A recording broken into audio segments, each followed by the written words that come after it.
All right, so yeah, we always like to dig into these local stories and see what's really going on. Absolutely. And, a school board meeting maybe doesn't sound like the most thrilling thing in the world. Maybe not on the surface. But this one, the transcript we got from this Mokena 159 school board meeting on March 19th, 2025. Yeah. It's packed with stuff. It is. I mean, it was really an eye-opener for me about how much goes into running a school district these days. You really get a sense of the scope of things when you read through a transcript like this. Yeah, and what's wild is, you think at a school board meeting, you think, okay, budgets, maybe some curriculum stuff. Right. But this goes way beyond that. It does. We're talking about everything from how they check if students actually live in the district. Right. To, celebrating teachers who are going above and beyond to major plans for, fixing up the school buildings. Totally. And I think that's one of the things that makes this deep dive so interesting for anyone, really. Yeah. Whether you're a parent with kids in the district, or you're just a taxpayer in the community, or you're just curious about how these things work. Mm-hmm. This meeting gives you a look behind the curtain, and it really gets into how decisions are made that affect how students learn how money is spent, the actual physical condition of the buildings. It's really a microcosm of everything that goes into providing a quality education. Exactly. And to make this as clear as possible, we're relying on that detailed transcript from the meeting back in March. A great primary source for us. Yeah, so let's jump right in.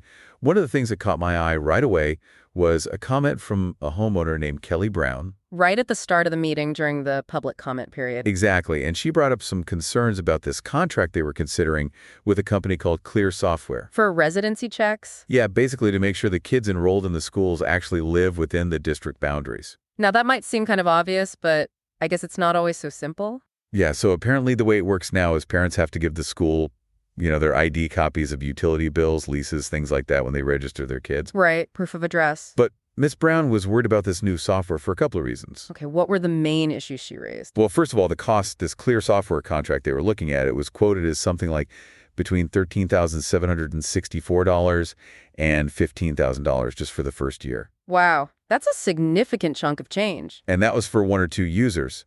And there was a built-in 5% increase every year for potentially 5 years. Okay, so that's a pretty substantial investment, and it sounds like Ms. Brown did her homework. Oh, she did? She filed a FOA request. A Freedom of Information Act request. To find out how many students the district had actually found living outside the district, over the past 2 school years. To see if there was really a problem they were trying to solve. Right, and guess what the answer was? 0. Really? So no documented cases of kids living outside the district attending the schools? Yep. So her argument was basically, why spend all this money on software when there's no evidence it's even needed? That's a fair point. I mean, you can understand her concern about potentially unnecessary spending. Yeah, and to make things even more interesting, she pointed out that Claire is this company that does background checks, like the kind the TSA uses for anti-terrorism stuff. Okay, so it sounds like very powerful software, but maybe a bit overkill for checking if the kid lives a few blocks outside the district lines. Right, exactly. It felt like bringing in, a SWAT team to handle a parking ticket. A bit of an overreaction, perhaps? So later in the meeting, Superintendent Stein, he did try to clarify things a bit. Okay, what did he say? He said the agreement was actually for 3 years, not 5, so that would cut the cost some, and he suggested they only go with one user license, which would also save them money. Okay, so trying to scale it back a bit. And he explained that the district doesn't really have a formal, detailed way of investigating these potential non-residency cases right now. So the process needs an update. Yeah, and he said they see this software as a more efficient way to do it, like a data-driven approach. Interesting because, some districts actually hire private investigators to track down these non-resident students. Which he mentioned they do in some neighboring districts, but it sounds like he thought this software would be a better option. So more proactive and maybe less messy than sending out a PI. Right, and it raises interesting questions about how much you invest in preventing a problem that you don't really have proof of yet. Right. It's a balancing act, for sure. Okay, well, let's move on from software to something a little more heartwarming. I like a change of pace. There's this really nice moment where Amanda Montgomery, she's a parent, I believe gave some glowing feedback about this special ed substitute teacher, Miss Dora Ruiz. Oh, that's great. Always good to hear those positive stories. It sounds like Miss Ruiz has been amazing, especially helping the kids with reading and just creating this supportive environment in the classroom. It's those individual teachers who often make the biggest difference in kids' lives. Absolutely. And then we had Heather Escott. She's a third-grade teacher. Okay. And she spoke up to address some things she called misinformation that was going around on social media and in campaign materials. Oh, wow. So getting into the political side of things a bit. Yeah, and this is interesting because it shows how narratives can form and how important it is to get the facts straight. Absolutely. So what specific misinformation was she talking about? Well, she laid out 4 main things that she said were just plain wrong. Okay. First, there was this claim that student safety wasn't a priority for the district. A pretty serious accusation. Yeah, then there was this idea that they were severely short-staffed. A common issue for many districts these days. Right, and then there was this claim that they weren't putting enough resources to intervention programs, specialized instruction, things like that, and advanced learning. So essentially not meeting the needs of a wide range of students. Exactly, and the last one was that the district wasn't preparing kids adequately for Lincoln Way High School. Which is where a lot of these kids end up going after they graduate from this grade. Right, so Ms. Esker, she went point by point and refuted each one of those claims. Good for her, setting the record straight. She talked about how they have a dedicated safety and security team in place. Okay, so they're taking safety seriously. And she said that when it comes to staffing, they actually have a good pool of qualified applicants for their core teaching positions. So not facing those severe shortages that some people were suggesting. Right, and she highlighted all the things they're doing in terms of support for different types of learners, like multi-tiered systems of support and this advanced learning task force. So they are putting in the effort to meet those diverse needs. Yeah, and she pointed to the high levels of student achievement overall and even mentioned how the junior high got recognized for its performance. So a lot of positive things happening that maybe weren't being talked about enough. Exactly. And it's a good reminder that we often hear more about the problems than the successes. Absolutely. It's important to have that balanced perspective. Okay, now for something completely different, we got to hear from some actual students, kindergartners, actually. Oh, that's adorable. What were they up to? They presented their research projects all about trees. Trees. Wow, that's impressive for kindergartner. Yeah, it sounds like they did this whole unit on trees and learned about what living things need and how trees fit into the ecosystem. That's a great way to get them engaged with science and nature. They even went on a field trip to learn about maple syrup. A sweet treat to top it all off. Yeah, so after that, we had this really interesting presentation from the Special Education Steering Committee. Okay. It was led by these two consultants, Pandora Taylor and Tammy Henry. Okay. And what was their role? Well, they had been brought in to help the district improve its special education services. Interesting. And they actually pointed out how unusual it is for a district to be so proactive like that. Meaning? Like usually they're called in when there's a problem, to fix something that they've already broken. Right, like a crisis intervention kind of thing.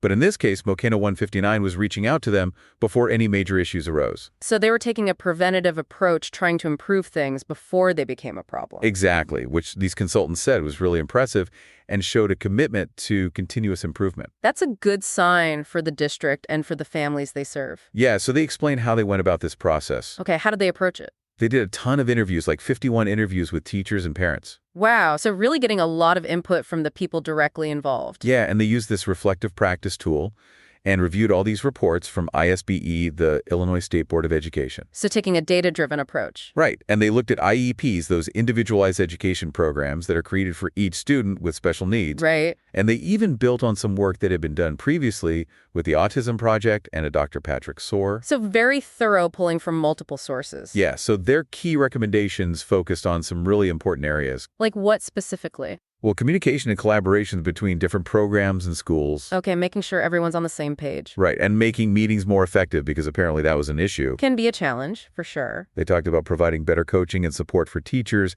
as they implement new strategies. So giving teachers the tools they need to succeed. Exactly, and ensuring that IEPs are developed consistently across the district. Important for equity and consistency of services. And promoting co-teaching practices in classrooms. Having general ed and special ed teachers working together. Right, and they stress the importance of creating a really inclusive, welcoming climate and culture in the schools. Making sure all students feel valued and supported. Absolutely, and the last big one was family engagement, really making parents active partners in the process. It's so crucial to involve families and to really listen to their perspectives. Totally. All right, let's switch gears again now. Where are we headed next? We're going to delve into the district's capital improvement plan and get an update on Fund 21. Okay, Sun 21, remind me what that's for. That's their operations and maintenance fund. Basically, the money they use to keep the buildings in good shape and make sure everything's running smoothly. Got it. So this is about the physical infrastructure of the schools. Exactly. And this part of the meeting was really interesting because they laid out all these projects they're working on. Okay, tell me more. We heard from Dan Kane, he's an architect, and Christian Jelani, who's an engineer. And they presented the plan. Their focus was on those three main school buildings, Mokena Elementary, Intermediate, and Junior High. Okay, so covering all the bases. Right. They started by reviewing what they had already accomplished in the summer of 2024. Like what kind of projects?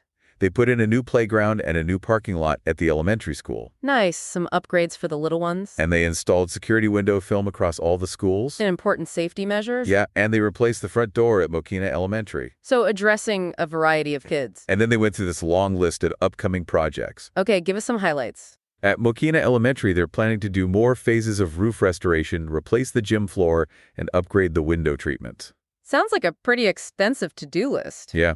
And at the junior high, they already finished replacing a chiller.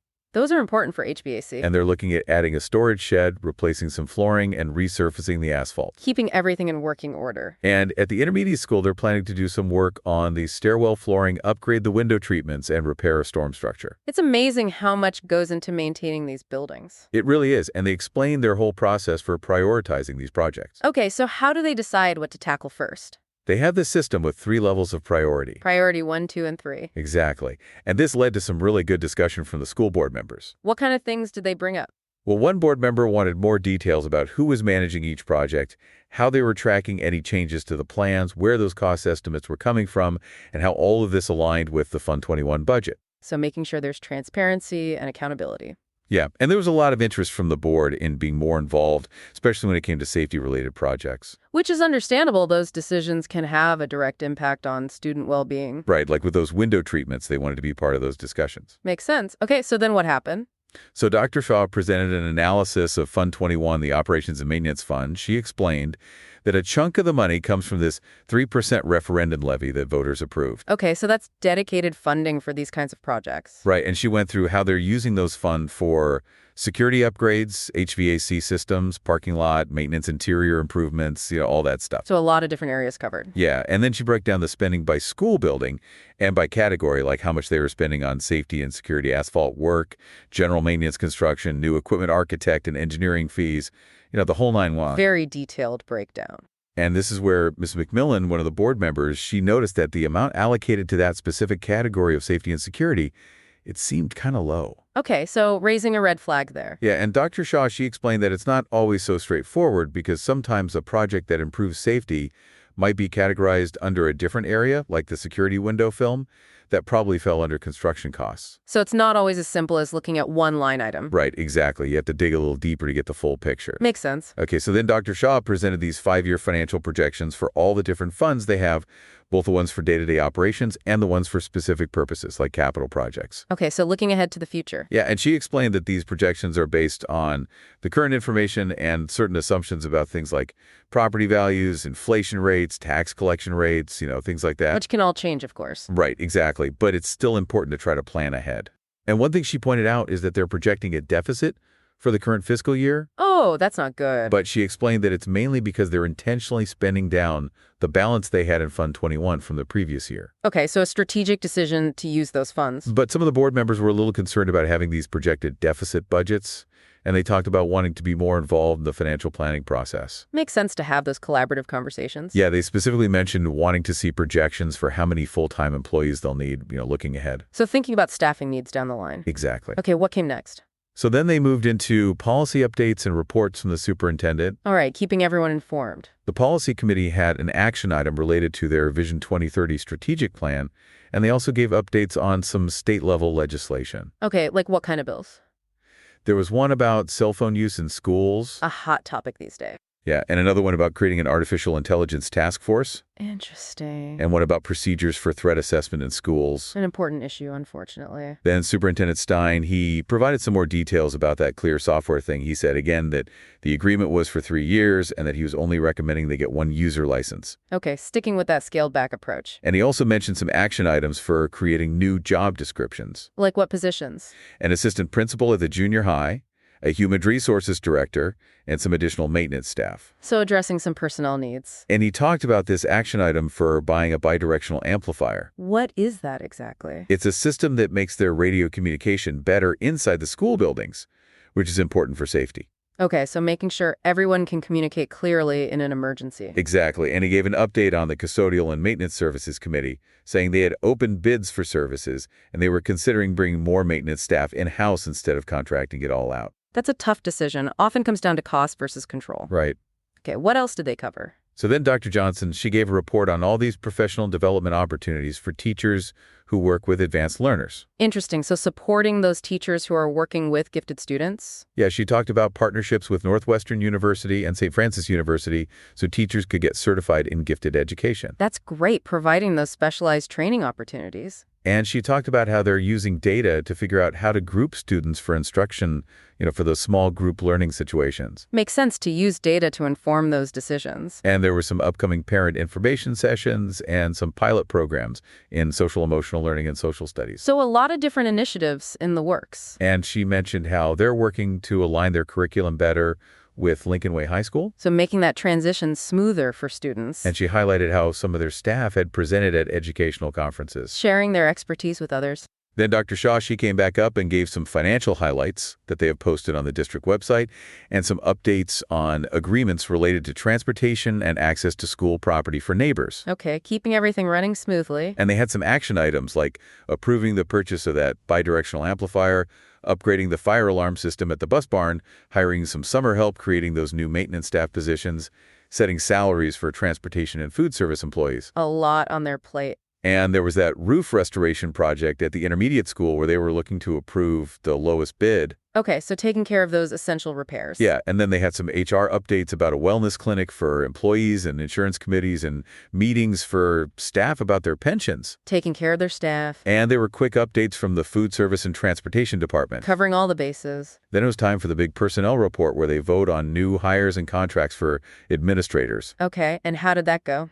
Well, it got a little tense, actually. Really? What happened? Some of the board members were not happy about the administrator contracts. They felt like there were inconsistencies, and they hadn't had enough time to review them properly. So procedural issue. Yeah, they wanted more transparency and more time to digest the information. Understandable. So some of those contracts got tabled for further discussion. Okay, so they pumped the brakes on that. Yeah, but they did vote on the consent agenda, which is a bunch of routine items, and they accepted donations approved that Illinois Vision 2030 resolution, various contracts for services, the agreement for the Gifted Learner Certification Program, all that good stuff. Sounds like a lot to get through. And then they wrapped up with their Good of Mokena treatment.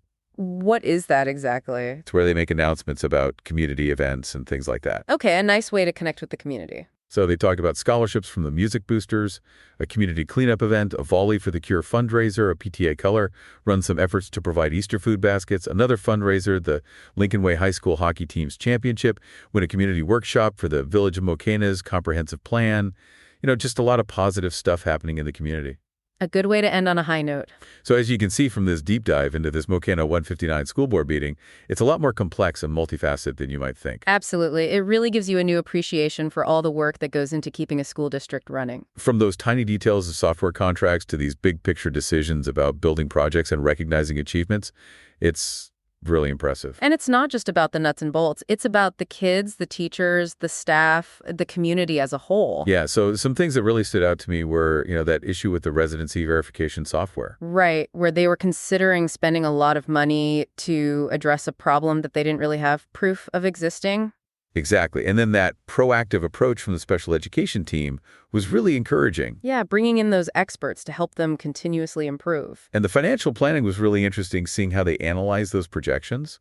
And the board members really engaged with those details. Asking those tough questions. Yeah, so for you, the listener, hopefully this deep dive has given you a better understanding of what's happening behind the scenes in your local school district. It's important to be informed and engaged. And it makes you think about all that work that goes into making sure our schools can function and support our students. It's a team effort, for sure. So here's a question for you to ponder. What surprised you the most about how your local school district operates? Or what did you find most relevant to your own community? There's always something new to discover. And if you're interested in learning more, some things you could explore are how other districts handle that residency verification process. Or what impact those specific building projects will have on the students. Or the details of that advanced learner program they're developing. There's always more to learn. Absolutely.